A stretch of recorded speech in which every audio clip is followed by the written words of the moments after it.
আসসালামু আলাইকুম। আমার নাম হচ্ছে মোহাম্মদ শহীদুল ইসলাম। যদিও কোচিংয়ে কেউই আমার শহীদুল ইসলাম নামে চিনে না, সবাই হচ্ছে ফাহিম নামে চিনে। তো আমার গ্রামের বাড়ি হচ্ছে মুন্সিগঞ্জ, আর আমি মূলত থাকি হচ্ছে ঢাকাতেই। মানে মুন্সিগঞ্জও আমাকে চেনে বলে মনে হয় না কেউ, যাই হোক। তো প্রতিষ্ঠানের শুরু লগ্ন থেকেই মূলত আমরা অনেকজনই এখানে ছিলাম। তো আমার সাথে যারা আছে তারা অনেক আগেই হচ্ছে লেগে চাকরি পেয়ে হচ্ছে লেগে অনেক, শুধু একটা না অনেকগুলো চাকরি নিয়েই চলে গেছে। হ্যাঁ, এমনও হয়েছে। তো পরবর্তীতে যাই হোক, তো আপু যেরকম বলে গেল যে আসলে সে খুব মানে অনেকটা দুঃখী বা অনেকটা স্ট্রাগল করছে, আমি হচ্ছে তার ঠিক বিপরীত। মানে আমার জীবনে কোনো দুঃখ নেই ভাই, মানে আমি হচ্ছে সবচেয়ে সুখী মানুষ এই পৃথিবীতে। কারণ হচ্ছে আমার পরিবারের সাপোর্ট এবং হচ্ছে লেগে আমার নিজের মন থেকে আমি হচ্ছে সবসময় সুখী। মানে দুঃখ আসলেও ওটাকে মানে এড়ায় চলার চেষ্টা করি, যাতে হচ্ছে শুধু শুধু দুঃখে পাওয়াতে কোনো লাভ নেই। তো যাই হোক, আর একটা কথা হচ্ছে যে প্যানাশিয়ার যদি কথা বলতে যাই, তাহলে প্যানাশিয়া হচ্ছে লেগে মানে এমন একটা সাপোর্টিভ প্রতিষ্ঠান যেখানে হচ্ছে লেগে মানে আপনার একটা ভিত গড়ে দিবে। অর্থাৎ এমন একটা ভিত গড়ে দিবে, যেমন আমি যদি আমার কথা বলতে চাই যে এই মানে এই এরিয়াটা যেটা আমাদের যে চাকরি জগৎটা, এই এরিয়াতে হচ্ছে লেগে মানে 13 থেকে 20 পর্যন্ত বা 11 থেকে 20 পর্যন্ত এই জগৎটা আসলে আমরা অ্যাকচুয়ালি জানি না। আমরা মনে করি যে মানে ডাটা এন্ট্রি কন্ট্রোল অপারেটর মানে হচ্ছে লেগে যে এক্সেলে কিছু কাজ করব, ডাটা এন্ট্রি করব, শেষ। কিন্তু অ্যাকচুয়ালি যে এটার জন্য যে আমাদের যে রিটেন পার্টটা, সেই সম্পর্কে আমাদের আসলে প্রথম পর্যায়ে আমরা কিছুই জানি না। তো যখন নাকি আমি মানে নিজে নিজে হচ্ছে লেগে, কারণ আমি যখন নাকি গ্র্যাজুয়েশন কমপ্লিট করি, তো তখন হচ্ছে লেগে আমার 20 সালে হচ্ছে লেগে বা করোনা করোনার হচ্ছে লেগে প্রায় শুরুর দিকে হচ্ছে লেগে আমার এই মানে ইয়েটা পড়ে, গ্র্যাজুয়েশনটা কমপ্লিট হয়। তো যে কারণে হচ্ছে লেগে যখন আমি হচ্ছে লেগে চাকরির জন্য আবেদন করব বা হচ্ছে লেগে কোনো প্রাইভেট কোম্পানিও দেখতেছিলাম, তখন দেখি যে আসলে মানে ঘরে বসে একদম পুরোপুরিভাবে অবস্থা খারাপ, যে কারণে আমার প্রায় মানে 1 থেকে 1.5 বছর শুধু শুধু লস হয়েছে, এমন একটা অবস্থা। তো পরবর্তীতে হচ্ছে লেগে আমার আব্বা হচ্ছে লেগে বলতেছে যে তুমি কি করতেছো। পরে আমি বললাম যে আসলে মানে পড়াশোনা তো করতেছি, কিন্তু অ্যাকচুয়ালি আসলে ফাঁকিবাজি করতেছি, যে কিছুই করতেছি না। পরবর্তীতে হচ্ছে সে বলতেছে যে তুমি জানো যে এরকম এরকম করে হচ্ছে লেগে চাকরি হইতেছে, কিন্তু তুমি টাইপিং কীরকম পারো। তা আমি বললাম যে বাসায় তো কম্পিউটার আছে, একদম মানে উড়াই দিতেছি, এমন একটা অবস্থা। পরবর্তীতে মানে কিছুদিন গেল, পরবর্তীতে সে আসলে আমাকে ফলো আপ করতেছে। ফলো আপ করার পরে মানে জিজ্ঞাসা করলো যে আসলে তোমার দ্বারা কিছু হইতেছে না, তুমি আমার সাথে আসলে ফাঁকিবাজি করতেছো। পরে যাই হোক, তো আব্বা আর কি নিজে নিয়ে আসলো। নিজে নিয়ে আসার পর পরবর্তীতে আইসে যখন নাকি আমি ল্যাবে দেখলাম যে এই অবস্থা, তখন আসলে আমি আমার নিজের 2 হাতে আসলে থরথর করে কাঁপতেছে, আসলে কেমনে করতেছে। কারণ কি মানে স্যারদের সাথে যখন কথা বলছিলাম, তখন হচ্ছে স্যাররা বলতেছে যে যখন টাইপ করবা না মনিটরের দিকে দেখতে পারবা, না হচ্ছে কিবোর্ডের দিকে দেখতে পারবা, শুধুমাত্র দেখবা হচ্ছে গিয়ে তোমার স্ক্রিপ্টের উপর। আর আমি হচ্ছে আগে যা দেখতাম সব কিবোর্ডের দিকে দেখতাম, মনিটরে কি হয়েছে তা আমি দেখার কোনো সৌভাগ্য মানে ছিলাম না। তো পরবর্তীতে হচ্ছে লেগে মানে চিন্তা করলাম যে আসলে কেমনে করে। তো এরকম করতে করতে কিছুদিন যাই হোক গেছে। তো প্যানাশিয়ার সবচেয়ে মূল যে জিনিসটা, সেটা হচ্ছে যে এইখানে মানে ওনাদের যে রিসোর্সগুলো আছে, অর্থাৎ টাইপিং করার যে ব্যাপারটা এবং শার্টলিপির যে ব্যাপারটা, যারা শার্টলিপি করে যাই হোক, তো এইখানে হচ্ছে লেগে এই রিসোর্সটা সবচেয়ে পরিপূর্ণ, যেটা নাকি আমি অন্য কোনো জায়গায় তেমন একটা বেশি একটা দেখি নাই। কারণ হচ্ছে লেগে আমি আমি এমন কিছু কিছু প্রতিষ্ঠান ঘুরছিও যেখানে হচ্ছে লেগে দেখছি যে মানে আমি নিজে বসার সুযোগই পাই নাই যেটাতে। আর সেখানে হচ্ছে লেগে এখানে আপনাকে বেশ কিছুদিন ধরেন যে 1 সপ্তাহ বা 2 সপ্তাহ মতো আপনাকে ফ্রি ক্লাসও করতে দেবে। প্লাস হচ্ছে লেগে আপনি যদি চান তাহলে অ্যাজ আ ফ্রেন্ডলি হিসেবে হচ্ছে লেগে ইউজার ফ্রেন্ডলি হিসেবে হচ্ছে লেগে আপনি মানে কি বলে এটাকে টাইপ করতে পারবেন এবং শার্টলিপি ক্লাসেও অংশগ্রহণ করতে পারবেন, যেটা নাকি অন্য জায়গায় এই সুযোগটা দেওয়া হয় না। তারা বলে যে আগে ভর্তি হন, তারপর হচ্ছে লেগে দেখেন এরপর হচ্ছে। তো এখন কথা হচ্ছে যে ভাই বেকার জগতে সবচেয়ে মেন জিনিসটা হচ্ছে টাকা। শুধু বেকার জগতে না, সব জগতেই, কিন্তু আমাদের মতো বেকারদের ক্ষেত্রে মানে সবচেয়ে মেন জিনিস হচ্ছে টাকা। এখন আমি যখন টাকা ইনভেস্ট করে ফেলবো, এরপর যখন নাকি হচ্ছে লেগে আমি ওই জিনিসটা দেখবো যে না আমার জন্য প্রযোজ্য হইতেছে না, তখন আমি একটা হতাশার ভিতরে ঢুকে পড়বো যে আমি এতগুলো টাকা হচ্ছে ইনভেস্ট করছি, এখন হচ্ছে লেগে আমি কি দেখতে পাইতেছি বা কি পাইতেছি। আর যেটা হচ্ছে যে প্যানাশিয়ার হাফিজ স্যারের কথা আসলে না বললেই না, কারণ হচ্ছে হাফিজ স্যার সায়েন্সের দুজনের কথাই। কারণ হাফিজ স্যারের কথা এই কারণে বলতে হয়, কারণ তিনি হচ্ছে মানে অঙ্কের জাহাজ বলতে গেলে। কারণ এমন একটা ব্যাপার, স্যারের হচ্ছে লেগে মানে স্যারের হচ্ছে এমন কিছু টেকনিক আছে, যে টেকনিকগুলো আমি আগে জানতাম যে আমি ম্যাথ পারি এবং ম্যাথ নিয়ে আমার এখনও মোটামুটি সমস্যা হয় না, কিন্তু আমি স্যারের ক্লাস মানে 1 মাস থেকে 1.5 মাসের মতো টানা করে গেছি। কারণ করছে এই কারণে মানে যেমন হচ্ছে কাজের সময়ের যে অঙ্কগুলা, পরিমাপের যে অঙ্কগুলা, এইখানে স্যারের এমন এমন কিছু টেকনিক আছে বা স্যারের বই থেকে এমন এমন কিছু টেকনিক পাওয়া যায় যেটা হচ্ছে অন্য জায়গায় পাওয়া যায় না। পরবর্তীতে হচ্ছে তো মানে সার্ভিস স্যারের ব্যাপারটা হচ্ছে এরকম যে সে এমন এমন কিছু টেকনিক দেবে যেটা হচ্ছে আপনার জন্য সবচেয়ে বেশি উপকারী, যা আর যেটা সে পাবেন হচ্ছে শুধুমাত্র প্যানাসিয়াতেই, কারণ হচ্ছে প্যানাসিয়া হচ্ছে হাফিজ স্যার আছে। আর তাছাড়া হচ্ছে হাফিজ স্যার এতটাই হচ্ছে কোঅপারেটিভ যে আমি বেশিরভাগ সময় হচ্ছে অঙ্ক করতাম, অঙ্ক করার পর যেটা হচ্ছে আমার কাছে সবচেয়ে বেশি মানে মনে হতো যে আসলে এটা একটা টেকনিক দিয়ে হচ্ছে বেরিয়ে যাওয়া দরকার। তো সে সময় হচ্ছে হাফিজ স্যারের কাছে মানে পার্সোনালি গিয়ে, কারণ অনেকের বড় ভাই বা হচ্ছে গিয়ে স্যারদের কাছে আমি যাওয়ার পর এমনও শুনছি যে ভাই এখন সময় নাই, সবচেয়ে বেশি জিনিসটা হচ্ছে এটা যে সময় নাই। কিন্তু হাফিজ স্যারের কাছে গেলে এমন একটা অবস্থা যে সে বলতেছে যে ঠিক আছে দেখাও, ম্যাথ তো দেখাও। আর আমার সমস্যা হচ্ছে কি, আমি হচ্ছে গিয়ে 2-3 ধরন করে হচ্ছে অঙ্ক করতে চাই, যে একদিক দিয়ে যাইতেছি শর্ট ফর্ম কোনটা, একদিক দিয়ে যাইতেছি শর্ট ফর্ম কোনটা। আর হাফিজ স্যার হচ্ছে গিয়ে এমনই একজন মানুষ, সে হচ্ছে ওই 3-4 ফর্মই হচ্ছে যায়, যে ঠিক আছে তুমি কোন দিক দিয়ে যাবা ওদিক দিয়েই তুমি নাও, যাও সহজ করে দিলাম। তো এমন একটা অবস্থা। আর সায়েন্স স্যারের যদি কথা বলি, আমার মানে সায়েন্স স্যারের কাছে বাংলা নিয়ে হচ্ছে গিয়ে তো আছে, সে বিভিন্ন ধরনের বিভিন্ন ইয়ে করে। সায়েন্সের সবচেয়ে বেশি যেটা হচ্ছে গিয়ে যে আমার টাইপিংয়ের গতি ওঠার ক্ষেত্রে মানে সায়েন্সের কিছু অবদান আছে এই যে আমি আসলে টাইপিংয়ে একটু অলস ছিলাম, যে সবাই করতেছে ওদের দেখে আমার হাত থেমে যেত, যে টাইপিং করতে পারবো না এমন একটা অবস্থা। আর সারাক্ষণ শুধু এই শার্টলিপি নিয়ে বসে থাকতাম, এখনও শার্টলিপি নিয়ে আসি।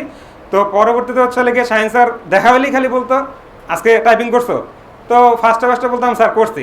এখন সে কেমনে ধরতো যে সেটা জানি না, কিন্তু বলতো যে মনে হয় না টাইপিং করছো, যাও এখন যে কতটুকু করো। তো পরবর্তীতে হচ্ছে একটু রাগ চাপতো, যারে মানে মানে আমি পারতেছি না এমন একটা অবস্থা। আচ্ছা ঠিক আছে, তো বাসায় গিয়ে এই চিন্তাধারা যে না আমার হচ্ছে টাইপিং থেকে আগাইতে হয়, আর স্যারকে যদি দেখাইতে হয় আমার বাসাতেও করতে হবে। ওই পরবর্তীতে হচ্ছে বাসায় ইচ্ছা মতন করে এসে এরপর হচ্ছে স্যারের সামনে চলে করলে তখন ভাই নিতাম যে না আজকে আমার স্যার উঠছে। আর যারা নাকি আমার পাশে আছে তাদেরকে বলতাম ভাই আজকে তো এরকম স্পিড উঠছে, ওইরকম স্পিড উঠছে, এই সেই অবস্থা।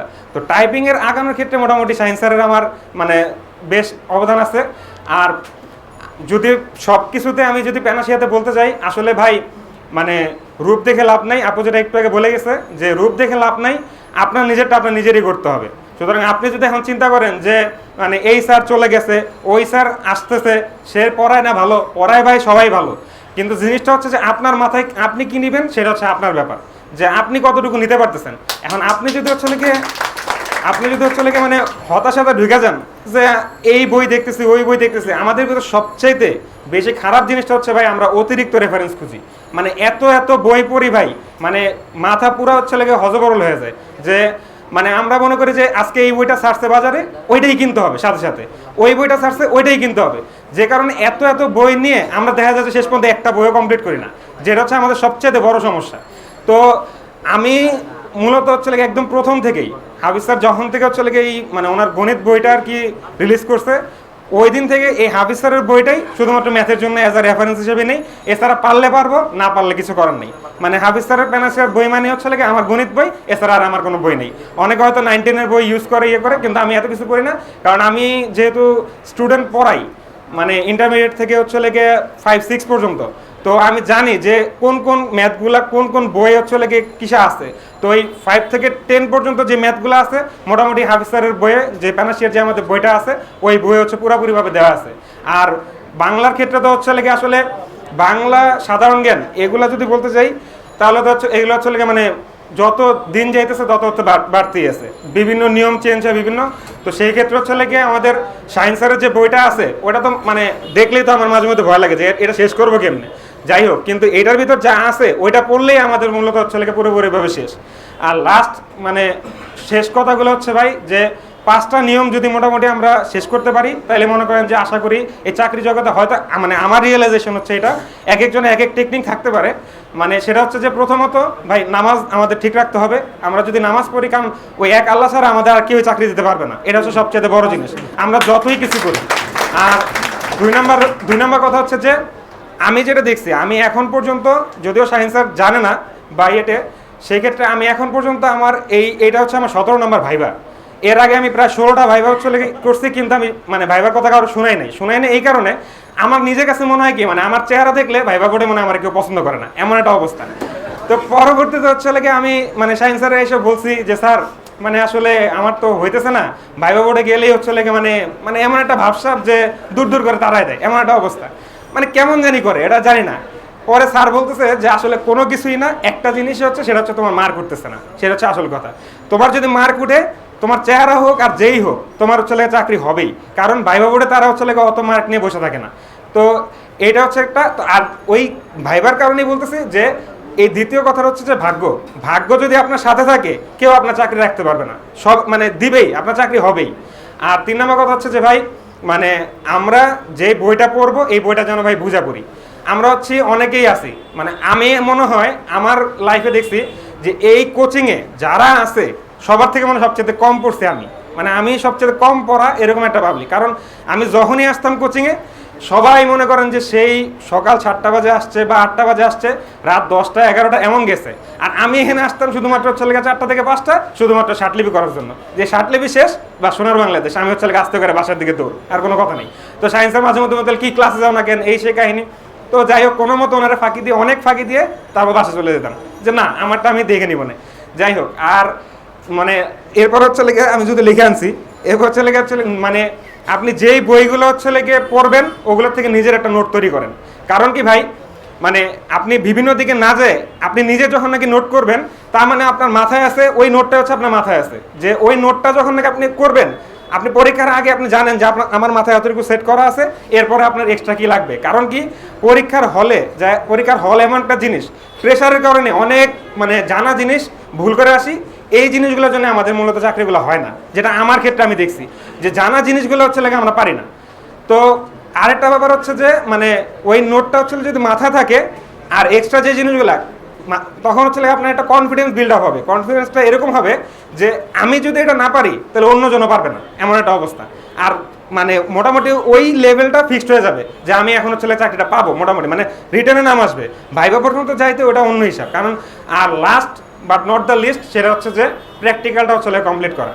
আমাদের মধ্যে সবচাইতে অনেক, আমার থেকে অনেক জ্ঞানী গুণী মানুষ আমার সামনে বসে আছে, দাঁড়ায় আছে, কিন্তু সমস্যা হচ্ছে যে আমরা প্র্যাকটিক্যালে যাই ফেল করে যাই। আমার জীবনে আমার সবচেয়ে মানে 2টা জিনিস, প্রথমত রিটেন ফেল করা, সেটা হচ্ছে স্বরাষ্ট্র মন্ত্রণালয় আমার প্রথম পরীক্ষা হাবিবুল্লাহ বাহার কলেজে, সেখানে যে আমি সন্ধি বিচ্ছেদ পারি না, সন্ধি বিচ্ছেদ কারে বলে আমি সেটাই ভুলে গেছি গ্র্যাজুয়েশন কমপ্লিট করার পর। পরবর্তীতে একটা রাগ চাপলো যে কী রে ভাই আমি সন্ধি বিচ্ছেদ পারি না, যেটা নাকি ক্লাস 1, 2 এর বাচ্চারা হচ্ছে পারে, এইটা একটা। আর 2 নম্বর কথা হচ্ছে লেগে স্থানীয় সরকার সমবায় মন্ত্রণালয়, সেখানে হচ্ছে লেগে আমার প্রথম হচ্ছে লেগে মানে ইয়ে ছিল, মানে শার্টলিপিতে হচ্ছে লেগে প্র্যাকটিক্যাল ছিল। সেখানে আমি হচ্ছে লেগে শার্টলিপি কিছুটা লিখতে পারলেও আমি টাইপিং হচ্ছে জাস্ট 50 তুলছি, 50টা ওয়ার্ড তুলছি। আর আমার পাশে যে ম্যাডামরা দাঁড়াইছিল তারা বলে যে আপনি আসছেন কি করতে, আপনি না আসলে ঘুমায় থাকলে আজকে মানে অনেক ভালো করতেন। তো এরকম কিছু মানে কথা আসে। আর সবচেয়ে এই ভয়টাই পাওয়া যায় যে কোনো ম্যাডাম বা স্যার যদি আপনার পিছনে দাঁড়ায় তাহলে মনে হয় যে হয়েছে আজকের মতো এখানেই শেষ, কারণ কি হাত এমনি কাঁপা শুরু করে, ঠিক আছে। তো সবচেয়ে মেন জিনিসটা হচ্ছে যে প্র্যাকটিক্যালটা হচ্ছে লেখা ঘুষায় রাখা। রিটেন বাই একটা সময় ঘষতে চলে আসবে, কিন্তু প্র্যাকটিক্যালি যখন ফেল করবেন তখন মনে করবেন যে ভাই জীবন থেকে সব শেষ। কারণ ওই একটা দিন মানে 7টা দিন খেয়ে ফেলবে। একটা প্র্যাকটিক্যাল ফেল করা মানে 2 সপ্তাহ পর্যন্ত হচ্ছে লেগে আপনি আপনার পড়াশোনার ভিতরেই নাই, এমন একটা অবস্থা। তো আজ এই পর্যন্তই ভাই, আর কোনো কিছু বলার নাই, কারণ আমি খুবই ক্ষুদ্র একটা মানুষ। যাক আল্লাহর রহমতে যতটুকুই আসছে এতটুকুই হচ্ছে লেগে আল্লাহর কাছে আলহামদুলিল্লাহ। আর সামনে আগানোর জন্য চেষ্টা করবো, আপনারা আমার জন্য সবাই দোয়া করবেন। আসসালামু আলাইকুম।